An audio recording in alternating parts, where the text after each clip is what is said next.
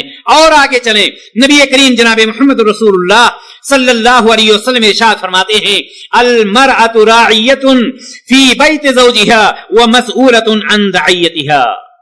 یہ اصل چیز یہاں پر آ رہی۔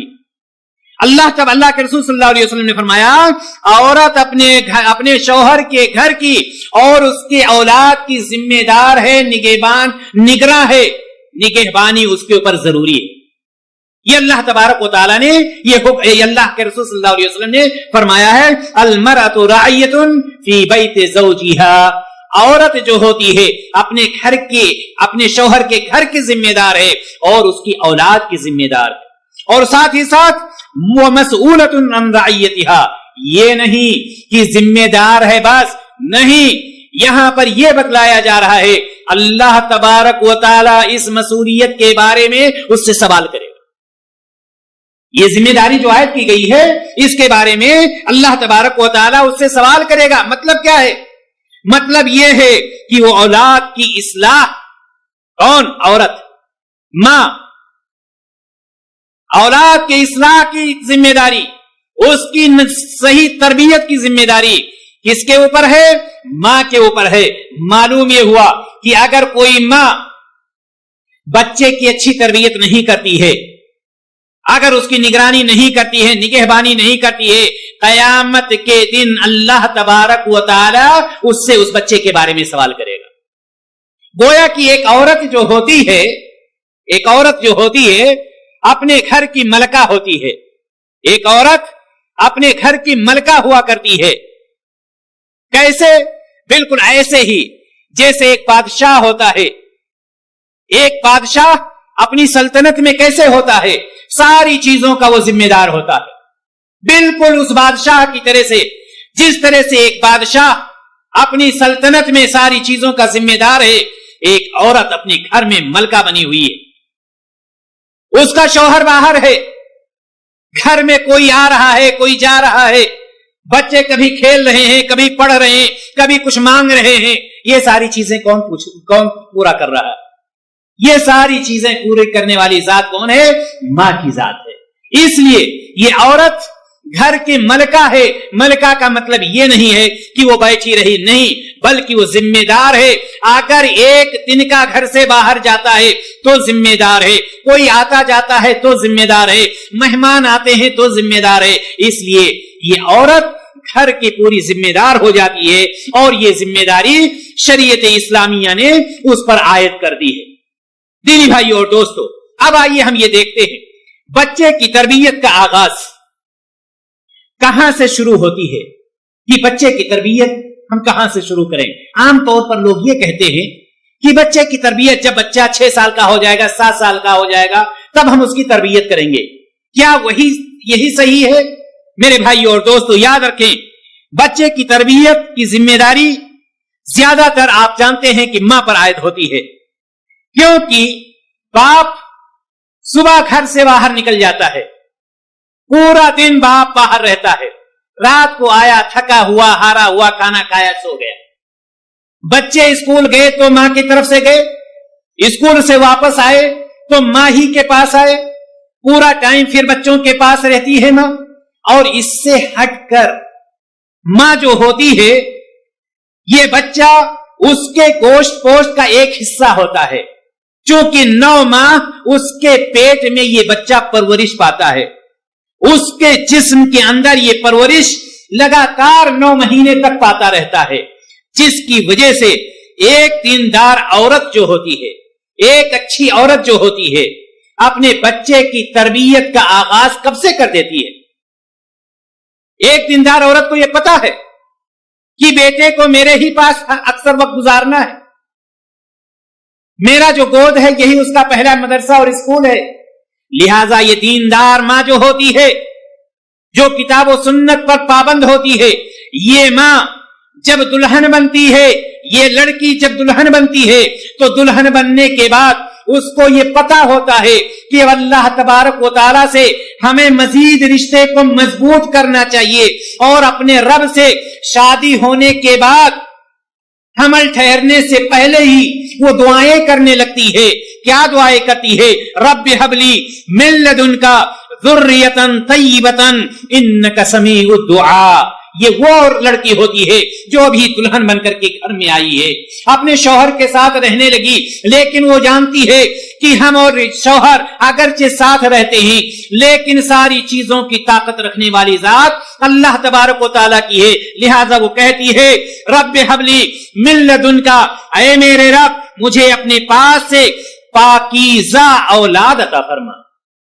ابھی کچھ بھی نہیں ہوا ہے, ابھی اس کی شادی ہوئی ہے, ہو سکتا ہے ابھی اس کے ہاتھ میں مہندی بھی لگی ہوئی ہو, لیکن وہ اپنے رشتے کو اللہ تبارک و تعالیٰ سے مضبوط کیسے کرتی ہے؟ رب حبلی من لدنک ذریۃ طیبۃ, اے اللہ تو اپنے پاس سے مجھے پاکیزہ اولاد عطا فرما دے. کیوں؟ انک سمیع الدعاء, بے شک تو ہی دعاؤں کو سننے والا ہے, دنیا کی کوئی ذات دینے والی نہیں. ابھی یہ لڑکی دلہن بن کر کے آئی ہے, اور جب اس لڑکی کو جو دلہن بن کر کے آئی ہے اللہ تبارک و تعالیٰ خوشخبری دے دیتا ہے, گھر میں خوشخبری پھیل جاتی ہے, تو وہ اترانے نہیں لگتی ہے, وہ اپنے آپ پر ناز نہیں کرنے لگتی ہے, وہ صرف ڈاکٹروں کے سہارے پر نہیں رہتی ہے بلکہ اپنے رب سے کہتی ہے اللہم اصلح لی من ذریتی, اے اللہ میری اولاد کو صالح بنا, نیک بنا. آغاز میں آپ کو یہ بتلانا چاہتا ہوں, آغاز کہاں سے ہوتا تربیت کا؟ 6 سال کے بعد. ابھی گھر میں خوشخبری آئی ہے, اے اللہ میری اولاد کو نیک اور صالح بنا دے. انی تبت الیک, اے اللہ بے شک میں تیری طرف رجوع کرتی ہوں, کسی غیر اللہ کی طرف. کیوں؟ اس لیے کہ وہ انی من المسلمین, اس لیے کہ میں مسلمان ہوں, میں تجھ پر ایمان لانے والی ہوں, غیر اللہ کے سامنے اپنے سروں کو جھکانے والی نہیں. بچے کی تربیت کا آغاز یہاں سے ہو رہا ہے. لیکن میرے بھائیوں اور دوستو, یہ سب ہوگا کب؟ کب اللہ تبارک و تعالی نیک اور صالح اولاد عطا کرے گا؟ ایک وہ ماں, ایک وہ لڑکی جو بہت ساری کتابیں اور ناولیں پڑھتی ہے اور فلمیں دیکھتی ہے, اور اس کو یہ نالج ملتی ہے کہ اگر ہم فلاں چیز کھائیں گے تو بیٹا گورا ہوگا, دودھ کھائیں گے سیب کھائیں گے, دودھ پیئیں گے سیب کھائیں گے, زعفران کھائیں گے. یہ ساری چیزیں کھانے سے اس کو ناولوں میں یہ ملتا ہے, کتابوں میں ملتا ہے, ڈاکٹروں کے پاس ملتا ہے, اور اس پر وہ عمل کرتی ہے, اس پر وہ لڑکی عمل کرتی ہے.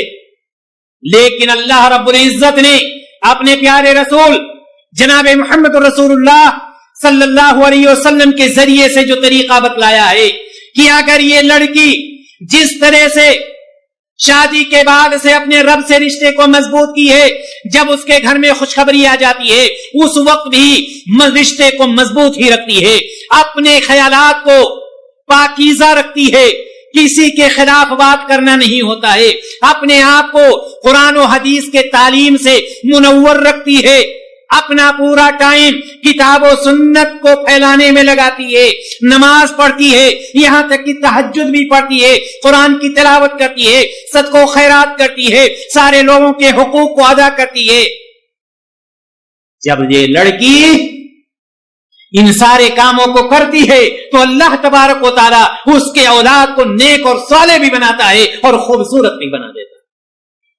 زعفران کھانے سے اولاد نیک اور صالح نہیں ہو جائے گی, لیکن یہی لڑکی اس کے برعکس جب اس کو حمل ٹھہر جاتا ہے تو بجائے نماز پڑھنے کے وہ بیٹھ کر کے ڈش پہ لگی رہتی ہے, قرآن کی تلاوت کرنے کے بجائے گانے سننے لگتی ہے, ذکر و اذکار کے بجائے دوسروں کی غیبت اور چغلخوری کرنے لگتی ہے, لوگوں کو صحیح رہنمائی کرنے کے بجائے جھوٹ بولنے پر آمادہ ہو جاتی ہے, اللہ تعالیٰ کا شکریہ ادا کرنے کے بجائے اپنے آپ پر ناز اور نخرے کرنے لگتی ہے, تو اللہ تبارک و تعالیٰ معاملے کو الٹ دیتا ہے. میرے بھائی اور دوست, کہنے کا مطلب یہ ہے کہ جس طرح سے ہمیں اور آپ کو یہ اعتماد ہوتا ہے کہ دوا کھانے سے شفا یابی مل جاتی ہے، اللہ تعالیٰ شفا کرتا ہے، اسی طرح سے ایک لڑکی کو یہ ضروری ہے کہ وہ اس طرح سے اپنے بچوں کی تربیت پہلے سے شروع کرے۔ اللہ تبارک و تعالیٰ جب تک نہیں چاہے گا وہ کامیاب نہیں ہو سکتی۔ اور آگے ہم بڑھتے ہیں، ماں کی ذمہ داری کی بات ہو رہی ہے، ماں کا کردار کیا ہوتا ہے؟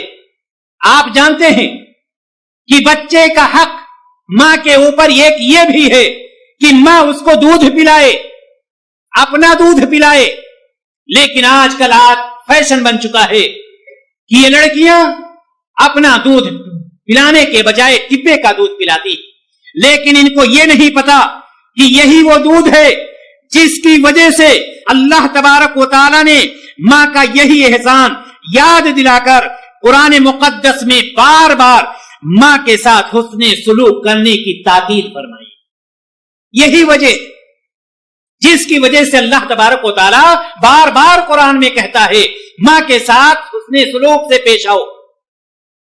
ماں اس خوشگوار اور دینی فریضہ کو انجام دے کر وہ اس خوشگوار اور دینی فریضہ کو انجام دے دیتی ہے تو جہاں پر اس ماں کو ایک طرف سکون و اطمینان حاصل ہو جاتا ہے، وہیں پر اس ماں کو دوسری طرف جتنے قطرے وہ پلاتی ہے دودھ کے، جتنے قطرے اس بچے کے روح میں جاتے ہیں، پیٹ میں جاتے ہیں، ان قطروں کے ساتھ قرآن سے محبت کا طریقہ، حدیث سے محبت کا طریقہ، اللہ اور اس کے رسول سے محبت کا طریقہ، ساری چیزیں اس کے رگوں میں وہ عورت، وہ لڑکی اتارتی چلی جاتی ہے اور اس کے رگوں ریشے میں توحید کا نور پھیلتا چلا جاتا ہے۔ پھر وہی بچہ کہیں پر امام ابن تیمیہ بن کر کے نکلتا ہے، کہیں امام بخاری بن کر کے نکلتا ہے، کہیں پر امام مسلم بن کر کے نکلتا ہے، جب اس بچے کی صحیح تربیت۔ لیکن جب اس کے علاوہ معاملہ، اس کے برعکس معاملہ ہوتا، دودھ تک ایک ماں آج پلانا گوارا نہیں کرتی۔ لیکن میرے بھائی اور دوستو، آپ یاد رکھیں، ان عورتوں نے اس بات کو بھلا دیا ہے کہ اللہ تبارک و تعالی نے اپنے پیارے رسول جناب محمد رسول اللہ صلی اللہ علیہ وسلم کے ذریعے سے ماں کا جو مقام عطا کیا ہے، یہی وہ ماں ہے کہ ماں جس کے بارے میں نبی کریم صلی اللہ علیہ وسلم نے فرمایا ہے کہ باپ سے 3 گنا زیادہ اس کا مقام، یہی وہ ماں ہے کہ آخرت میں نجات کا ذریعہ بن جاتی ہے، یہی وہ ماں ہے کہ اللہ کے رسول صلی اللہ علیہ وسلم نے فرمایا اس شخص کے لیے جو جہاد میں جانا چاہتا تھا کہ جاؤ اپنے ماں کی خدمت کرو، یعنی جہاد سے بہتر ماں کی خدمت ہے۔ یہی وہ ماں ہے جس کے بارے میں شریعت نے بتلایا کہ ماں کے قدموں کے نیچے جنت۔ یہ مقام کیوں حاصل ہوا؟ یہ مقام کیوں حاصل ہوا؟ شریعت نے یہ مقام کیوں دیا ہے؟ یہی اہم ذمہ داری کو نبھانے کی وجہ سے جو ذمہ داری ہے اولاد کی تربیت،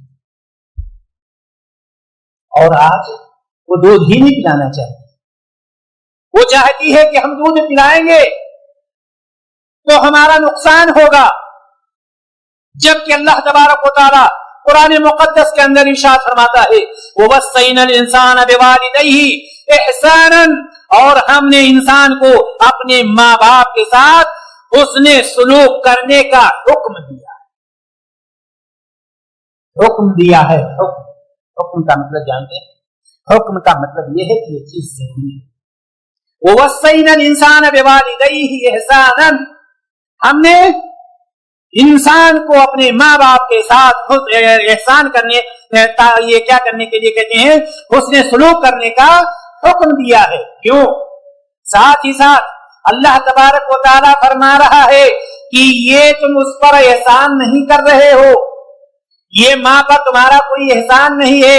حملتہ امہ کرہن ووضعتہ کرہا، اس نے پوری مشقت برداشت کر کے اپنے پیٹ میں تم کو 9 ماہ تک رکھا، اور بڑی ہی مشقت اور پریشانی کے ساتھ تم کو جنم دیا ہے، تم کو پیدا کیا ہے۔